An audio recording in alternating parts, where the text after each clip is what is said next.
অনেক দিন আগের কথা। এক ছিল সমৃদ্ধশালী রাজ্য। রাজ্য জুড়ে ছিল সুখ, শান্তি আর হাসি খুশির ছোঁয়া।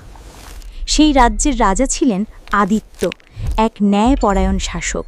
রাজ্যে কোনো কিছুর অভাব ছিল না, না খাদ্যের, না পানির, না ভালোবাসার।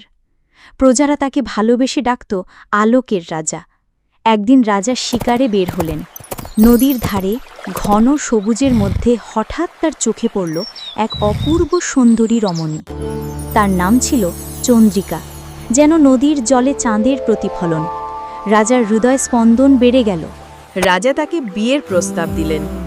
চন্দ্রিকা সম্মতি দিলে রাজা ধুমধাম করে বিয়ে করলেন এবং সোনালী পালতোলা বিশাল জাহাজে করে নদীপথে তাকে নিয়ে রাজপ্রাসাদের পথে রওনা দিলেন।